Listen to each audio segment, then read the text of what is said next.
I want to get started by showing you the before and after for this assignment.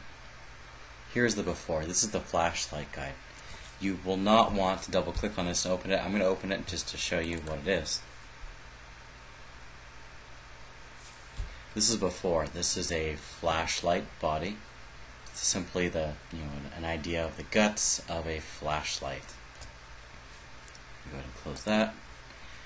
And this is the after. Taking the guts and adding a case to this entire flashlight. Let's see if I can zoom out here. Zoom to fit. So here it is. You can see it's the flashlight, all the guts, all the parts, and it's been encased with this case around it. Go over here to the renderings. And at the end of the day, end of this exercise, it should look something like this. You can see the guts of the flashlight, the bulbs in the back, with this case around it. I'm going to use the sculpting tool to make this. And there it is.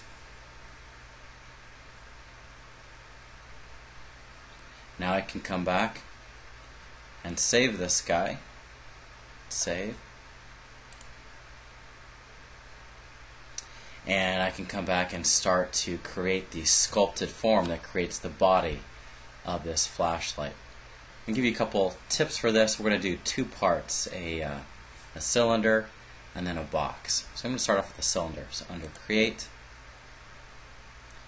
I'm going to click this Create Form. You've noticed that we've already used all of these basic create tools before, extrude and sketching, and now we're going to go to a different environment. So Create Form, it's this purple sculpted object. Click on that. It's going to give me a notification. You've entered the sculpt environment. So I'm going to go ahead and say OK. What it's telling me is I've changed environments from model to sculpt, and to get out of this environment I need to hit Finish Form, and that's fine. So the first step, the cylinder, is under Create, Cylinder, and later on we're going to do the box, and they're both up here, cylinder, box. These are some of the basic create tools. I'm going to start off with cylinder. The first thing it asks me for is which plane to put this on. So I'm going to click on this front reference plane. Clicked on that. You can see the plane there that I'm going to draw on. If your computer is giving you a little bit of grief graphics wise, you can actually turn on and off this flashlight guide as needed. You can even drill down and turn off certain things that you know you might not need, like the batteries. Turn everything else back on. So now I want to click right on the center point. I can look at it from either side. I'll start here, easier to see. Right here in the center, I'll click the center point, and then pull away. This is the diameter of this cylinder. Now I don't need to be exact on this, but I can be if I want to. Just want to get to the outside of the guts of this thing. I'm going to go ahead and do 50 millimeters for mine here. When I hit enter, that locked it in at 50 millimeters, and it gives me this blue arrow now to drag the cylinder across. So I can drag this guy, pull it across all the way to the back of the flashlight. Now a couple of no-nos here. Number one is we don't want to do something like this. There's this little double arrow. You can drag and increase the amount of the T-spline grid. But I want to keep it simple. Maybe you'll do somewhere between 4 and 6 for yours, depending on the effect you want. I'm going to split the difference with you and do 5 right now. 5. And then once this looks okay, and only then I'll say OK here. I can still make a few adjustments before I say OK. Maybe you want to do 60 millimeters to make it bigger than the flashlight. I can make that change. I can change this height, which is the length essentially. I can make a few changes if I want to. Once I say OK, this cylinder is pretty much set, and I can't get back to that window. So it's important to make those adjustments first. Alright, now it's the fun time. This is the actual sculpting to make the flashlight body. A couple of tricks. Number one, if you double click on a line or double click on a face, you can select more than one. Otherwise I can click faces, lines, and points. And if I right click, I can right click from anywhere and say edit form. I can start to move those points. I can move the faces,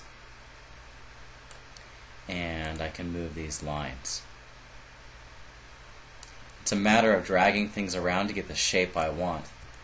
Now the other no-no here is this. I can't drag these lines past each other. So if I do this, you notice at some point it's starting to get overlapped. The lines are crossing. And if at this point I said OK, and if I say finish form to try to go back to the solid modeling environment, it's going to give me this error. And so this is something to watch out for, especially when you're first doing sculpting, that you don't push and pull too much. You want to move one line at a time and be very careful. A good check is to hit the finish form button as you work, because if you get this warning, you want to get it as you're working and not when you've done a bunch of work and it's impossible to figure out what the error is. So I'm going to go ahead and say continue.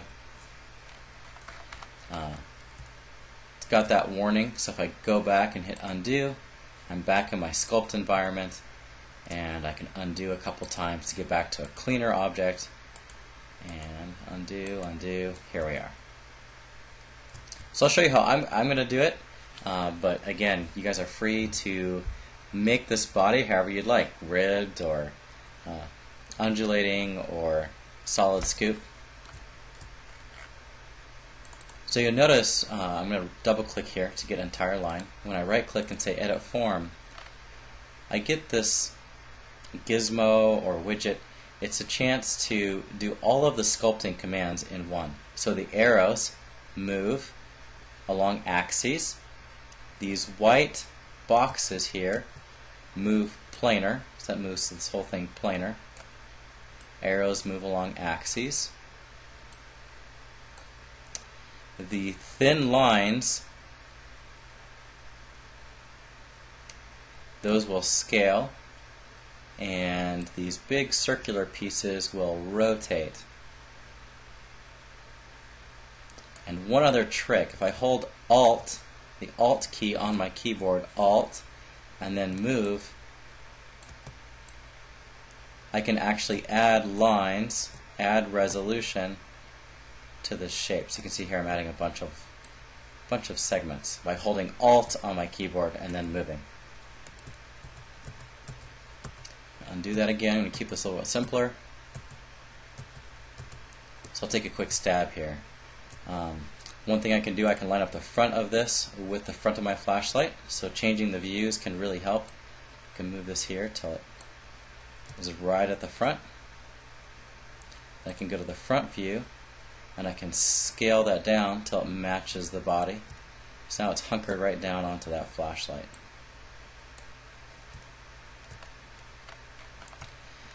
Another trick is I move these lines closer to other lines, you'll notice that the radius gets deeper. So right here I have a tighter curve. So the closer the lines are, the tighter the curve. The farther apart they are, the gentler the curve. If I hold Control, I can grab more than one thing at a time. So if I want to scale these both at the same amount, I can grab them two at a time.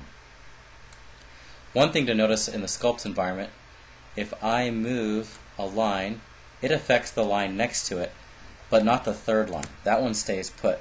So if I wanted this line to stay put, I might want to double click it, come back to Modify, Insert Edge, and add a third line. That way you'll notice if I edit form, you notice I'm moving this adjacent line, but not the third line.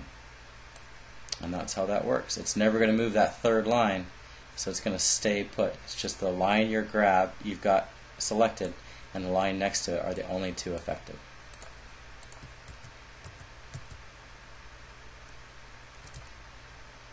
Alright, I'll make a couple of adjustments here, and you get the idea, I think, now. Moving this along, keeping it fairly simple at this point will definitely take it up a notch in other assignments.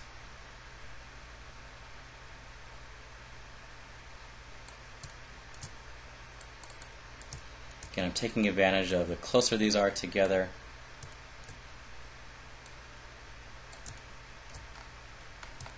the tighter that radius.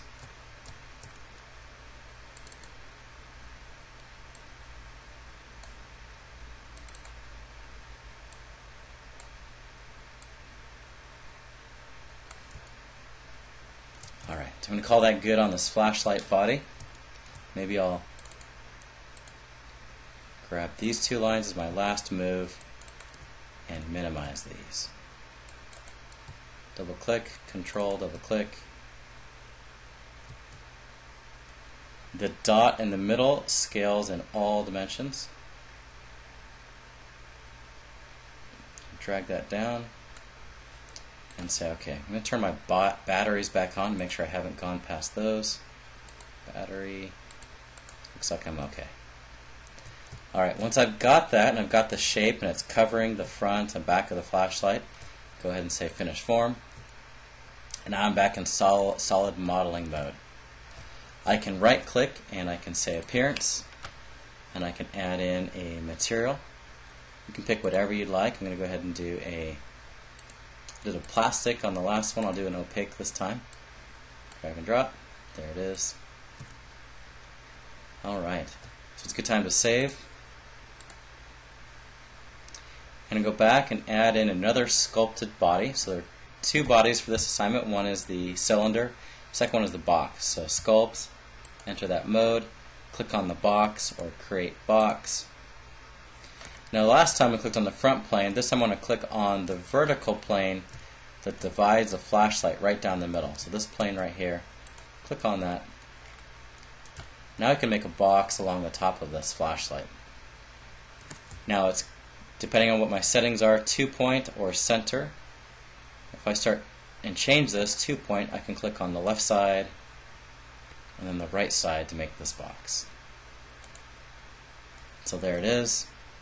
Again, I get these double arrows so I can add or decrease the length faces. I can also type in some dimensions here if I'd like to. And adjust that up. I can only adjust this once. Once I say OK, it's set. And I can right click and say Edit Form.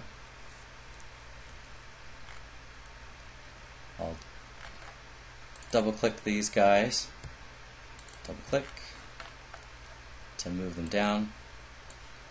Might be a good idea to look at one view. So I'll look at this right side to get this to match. And what I'm trying to do here is bring this box right onto the flashlight body that I created in the last step.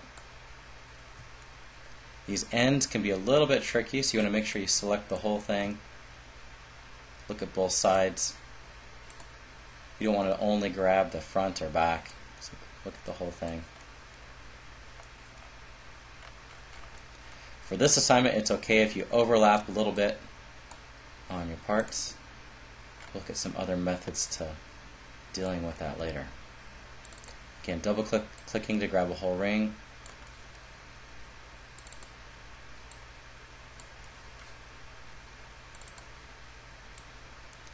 Everything in these sculpted bodies is connected, so it's moving one thing at a time to get the overall shape.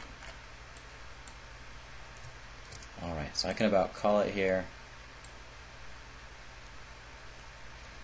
You guys can play with this and make these shapes how you'd like them to be.